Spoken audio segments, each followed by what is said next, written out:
2-minute watch brands, let's go. Audemars Piguet, one of the holy trinity in watchmaking and the maker of your favorite celebrity's favorite watch. Founded in 1875 in the Vallée de Joux by two friends in their 20s, Jules Audemars and Edouard Piguet, Audemars was already making complicated watch movements for Tiffany's, while Piguet was an expert in watch regulation. When the two finally put their names together in 1881, Audemars handled the more technical watchmaking aspects, whilst Piguet would handle the sales and management of the company.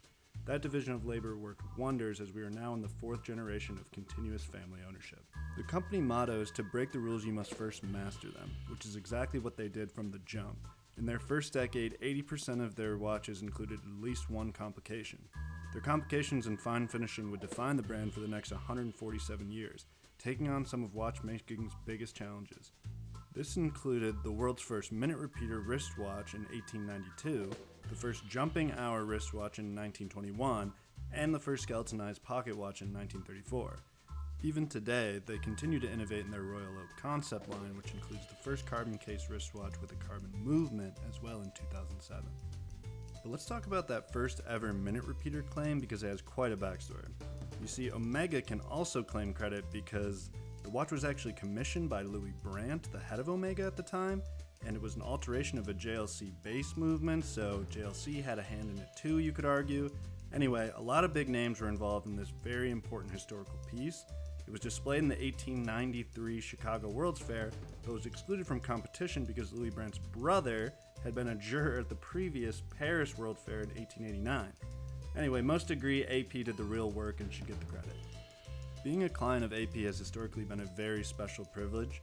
Every piece they made prior to 1951 was a piece unique, meaning if you bought a watch from them in that 76-year span, your watch was one of a kind from one of the greatest watchmakers of all time. Now AP has expanded its employee base from around 30 in those times to over 2,000 worldwide. But still today, they have a special team of 13 craftspeople who are solely dedicated to producing 8 to 10 grand complications a year. Good luck getting one of those.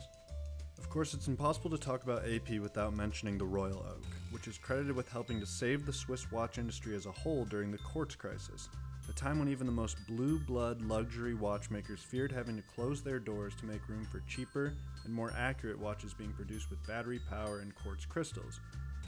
These watches were being produced by mega brands like Seiko, but AP came to revive the industry with perhaps the most iconic watch ever, designed by the most famous watch designer of all time, Gerald Genta.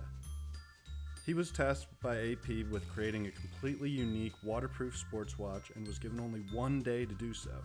Genta said no problem and whipped up the design overnight, inspired by an old diving helmet, and 2 years later in 1972 set a new path for the watch industry, proving yet again that Swiss mechanical watches were king. Today AP is basically synonymous with the Royal Oak. The watch has donned the wrist of pretty much every important pop culture figure today. But if you were to only focus on their latest hit, you might miss the history that lies beneath it.